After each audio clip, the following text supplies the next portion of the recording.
नमस्कार दोस्तों, पीएलटिक्स में आपका बहुत बहुत स्वागत है। दोस्तों आज के इस क्लास में यूपिट प्लस सी एजीटीए 2024 के लिए एग्रीकल्चर के क्वेश्चंस की क्लास को लेकर आया हूं। और यह एग्रीकल्चर के क्वेश्चंस की जो क्लास है वो 5वीं क्लास है।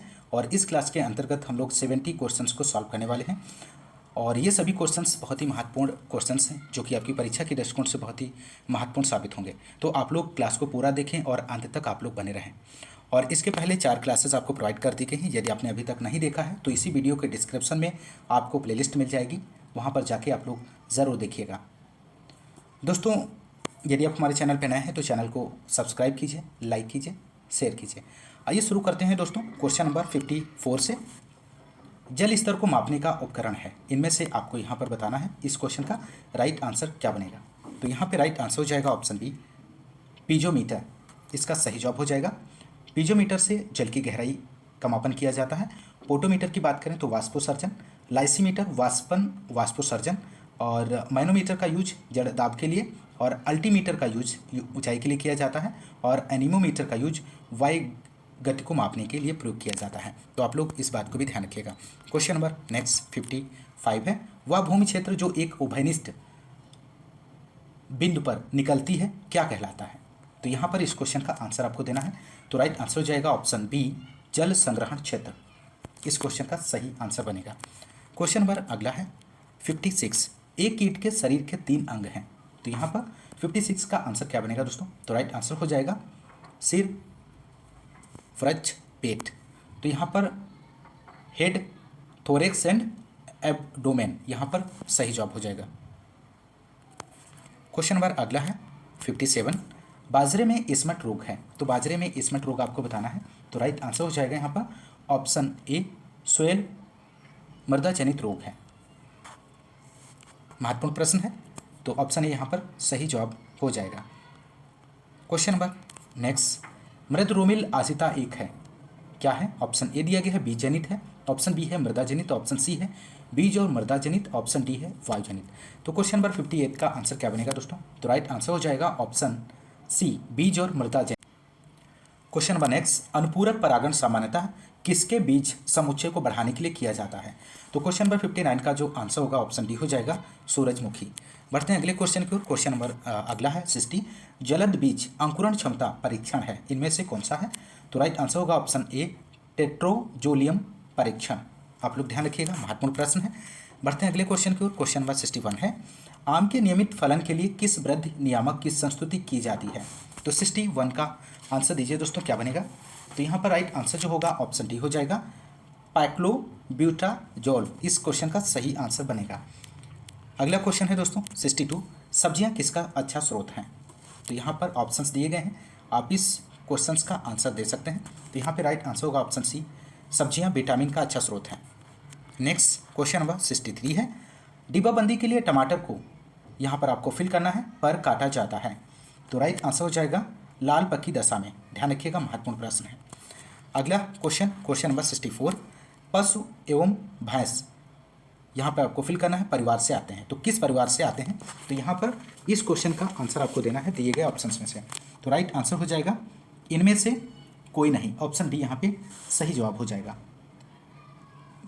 यदि हम यहाँ पर बात करें गाय की फैमिली की तो बोविडी होती है, और भैंस की बोविडी, और भेड़ की बोविडी। तो गाय, भैंस और भेड़ का जो फैमिली है वो बोविडी है, ध्यान रखिएगा। अगला क्वेश्चन नंबर 65, गाय के दूध में उपस्थित प्रोटीन आपको बताना है। तो यहाँ पर राइट आंसर हो जाएगा ऑप्शन सी, कैसीन है। गाय के दूध में उपस्थित प्रोटीन कैसीन कहते हैं, और भैंस के दूध में उपस्थित प्रोटीन कैरोटीन कहलाता है, और अंडे में उपस्थित प्रोटीन को एल्बुमिन कहते हैं, और मक्के में उपस्थित प्रोटीन को जैन कहते हैं। तो आप लोग ध्यान रखिएगा, जैन जो होती है वो मक्के में पाई जाती है, मक्के की प्रोटीन होती है, और एल्बुमिन जो है यहाँ पर अंडे में उपस्थित प्रोटीन। और ध्यान रखिएगा दोस्तों। बढ़ते हैं अगले क्वेश्चन की ओर। क्वेश्चन नंबर 66 है, रिंडर पेस्ट किसके कारण होता है। तो आपको यहाँ पर बताना है। तो राइट आंसर होगा ऑप्शन बी, विषाणु। इस क्वेश्चन का राइट जवाब बनेगा। यहाँ पर एक टेबल दिया गया है दोस्तों, एक तरफ विषाणु जनित रोग हैं और दूसरी तरफ जीवाणु जनित रोग दिए गए हैं, कवक जनित रोग हैं और प्रोटोजोआ। तो विषाणु जनित रोग चेचक है, खुरपका मुंहपका है, पशु प्लेग है, और रानीखेत है। तो ये सभी जो यहाँ पर दिए गए हैं आप जीवाणु से संबंधित, यहाँ पर थनैला, क्षयरोग, गलघोटू, कवक से, ये सभी आप लोग तैयार कर लीजिए, बहुत ही महत्वपूर्ण जानकारी है यहाँ पर। बढ़ते हैं अगले क्वेश्चन की ओर। क्वेश्चन नंबर 67 है, नाबार्ड की स्थापना किस वर्ष में हुई थी?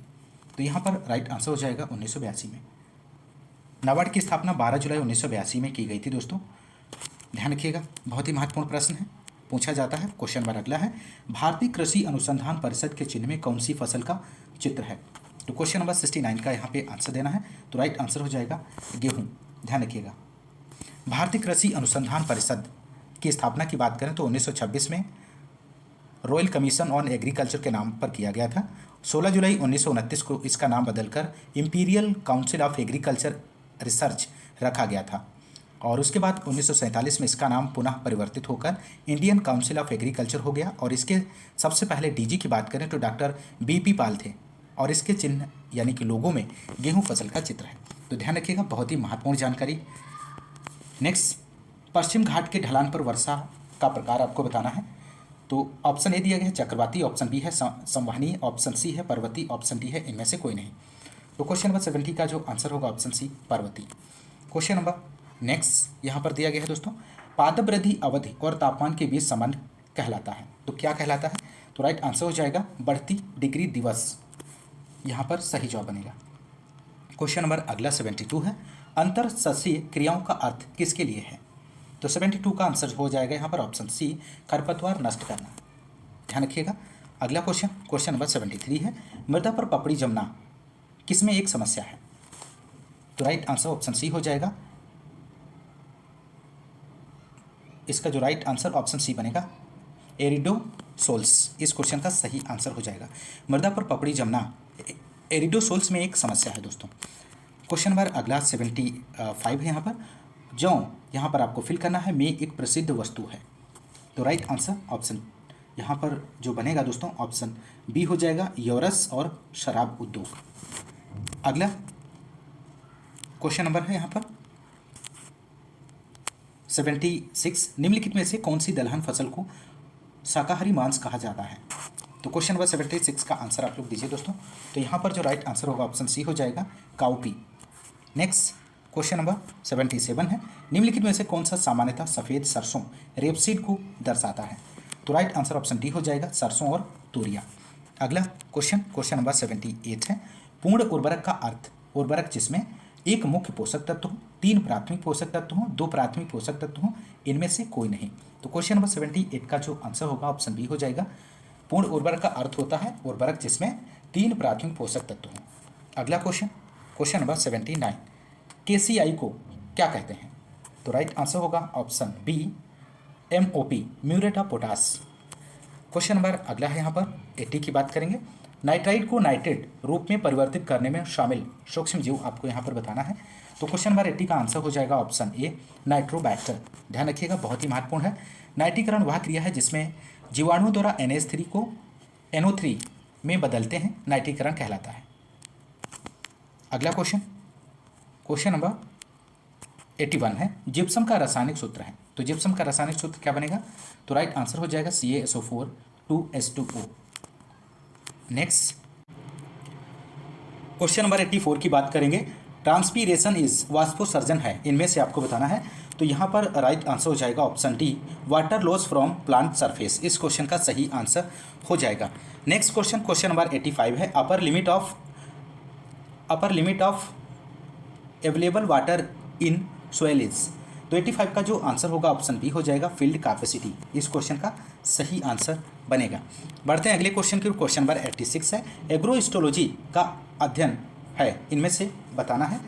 सही आंसर क्या बनेगा दोस्तों? तो राइट आंसर हो जाएगा ऑप्शन बी, इसका सही जवाब होगा घासों का अध्ययन किया जाता है एग्रोइस्टोलॉजी के अंतर्गत। फॉरेस्ट्री के अंतर्गत वृक्ष का अध्ययन। सिल्वीकल्चर की बात करें तो सिल्वीकल्चर के अंतर्गत चारागाह का अध्ययन किया जाता है, और ओलेरी कल्चर के अंतर्गत सब्जी का अध्ययन, और पोमोलॉजी के अंतर्गत फलों का अध्ययन किया जाता है। क्वेश्चन नंबर नेक्स्ट की हम बात करेंगे 87 है, कीट विज्ञान से संदर्भित है। तो 87 का आंसर क्या बनेगा?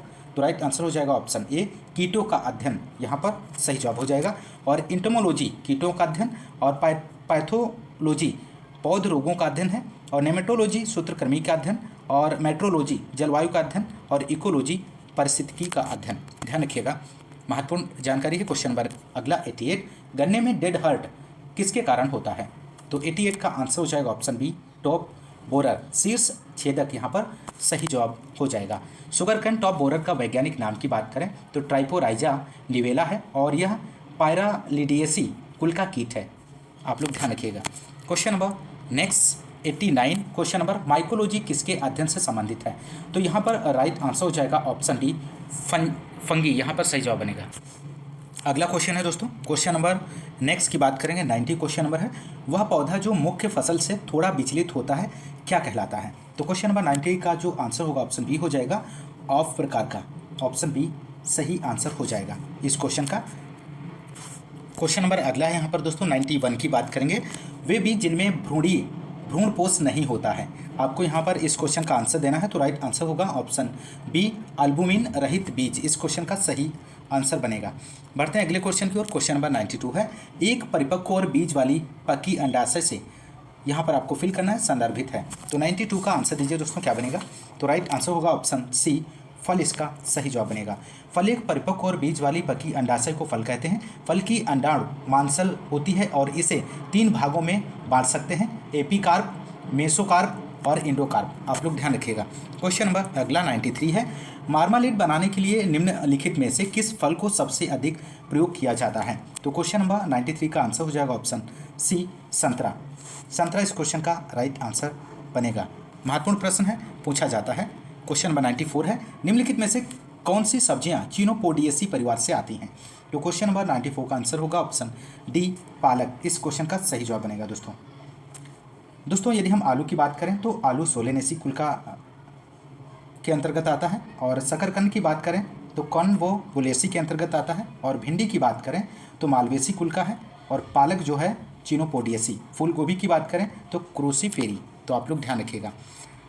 क्वेश्चन नंबर 95 है, खीस कोलेस्ट्रम पिलाना किसके लिए आवश्यक है? तो 95 का जो आंसर होगा ऑप्शन डी हो जाएगा, सभी के लिए, प्रोटीन बढ़ाने के लिए, पाचन को सरल करने के लिए, रोग प्रतिरोधकता के लिए। अगला क्वेश्चन नंबर यहाँ पर 96 है, पशु प्लेग का दूसरा नाम आपको बताना है दिए गए ऑप्शंस में से। तो यहाँ पर राइट आंसर हो जाएगा ऑप्शन बी, रिंडर पेस्ट। पशु प्लेग का दूसरा नाम जो है रिंडर पेस्ट है। चेचक का दूसरा नाम पॉक्स, और गिल्टी रोग को एंथ्रेक्स, और थनैला का दूसरा नाम मास्टाइटिस, और क्षय रोग को ट्यूबरकुलोसिस। आप लोग ध्यान रखिएगा। क्वेश्चन नंबर 97 है, गाय से भ्रूण का निष्कासन कहलाता है। तो यहाँ पर आंसर आपको देना है दोस्तों, तो राइट आंसर हो जाएगा ऑप्शन ए, काल्बिंग कहलाता है। यहाँ पर एक तरफ पशु दिया गया है, दूसरी तरफ भ्रूण का निष्कासन। तो गाय में भ्रूण का निष्कासन काल्बिंग है, भैंस में भ्रूण का निष्कासन काल्बिंग, और बकरी में किडिंग, भेड़ को लैम्बिंग, और इसमें फारोविंग है, और मुर्गी में हैचिंग। तो आप लोग ध्यान रखिएगा, बहुत ही महत्वपूर्ण जानकारी है। क्वेश्चन नंबर अगला यहाँ पर हम बात करेंगे 98 की, निम्नलिखित पौधों में से किसकी प्रकाश शोषण दर उच्चतम है? तो यहाँ पर राइट आंसर हो जाएगा ऑप्शन बी, पैडी, धान इस क्वेश्चन का सही आंसर हो जाएगा। क्वेश्चन नंबर नेक्स्ट 99 की बात करेंगे, खाद्य एवं कृषि संगठन का मुख्यालय स्थित है। तो यहाँ पर राइट आंसर हो जाएगा ऑप्शन ए, रोम इटली में स्थित है। दोस्तों आप लोग ध्यान रखिएगा। और इसकी स्थापना की बात करें तो 16 अक्टूबर 1945 में। आप लोग ध्यान रखिएगा। अगला क्वेश्चन नंबर 100 है। यहाँ पर राष्ट्रीय जैविक स्ट्रेस प्रबंधन संस्थान स्थित है, कहाँ पर स्थित है?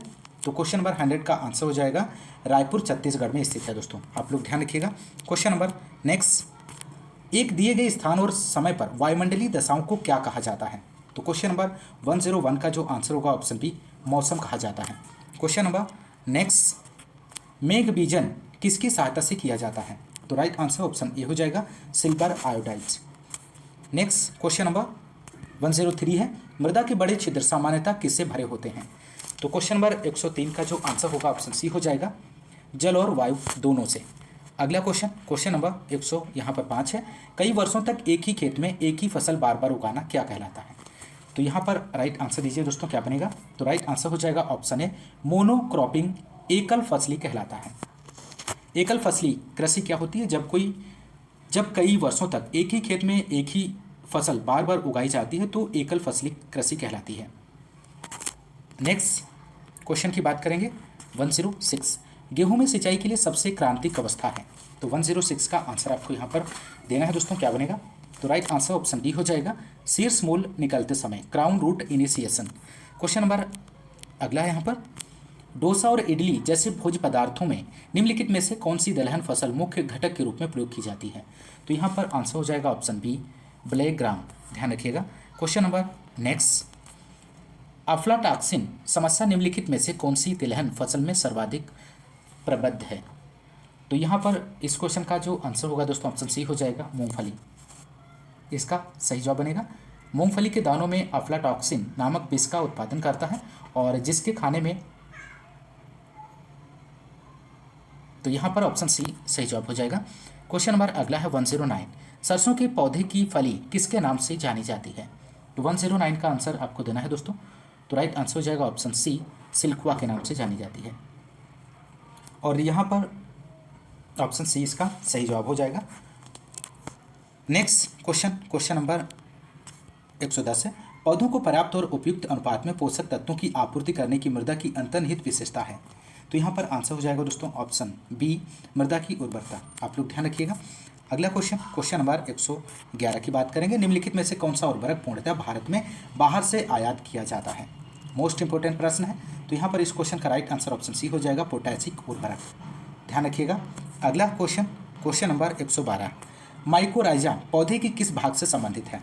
तो क्वेश्चन नंबर 112 का जो आंसर होगा रूट से संबंधित है। क्वेश्चन नंबर नेक्स्ट, निम्नलिखित में से कौन सा मृदा प्रकार अधिकतम जल धारण करता है? तो क्वेश्चन नंबर 113 का आंसर दीजिए दोस्तों, क्या बनेगा? तो राइट आंसर ऑप्शन ए हो जाएगा, चिकनी मृदा। क्वेश्चन नंबर अगला है यहाँ पर, अगला क्वेश्चन, जलदाब परिस्थितियों के अंतर्गत सबसे पहले निम्नलिखित में से कौन प्रभावित होता है? तो राइट आंसर जो होगा ऑप्शन डी हो, माफ कीजिएगा ऑप्शन ए हो जाएगा, कोशिका विभाजन का दीर्घीकरण। क्वेश्चन नंबर अगला है 115 क्वेश्चन नंबर, निम्नलिखित में से किस फसल को अधिक जल चाहिए? तो यहाँ पर इस क्वेश्चन का राइट आंसर हो जाएगा गन्ना। गन्ना इसका सही जवाब बनेगा।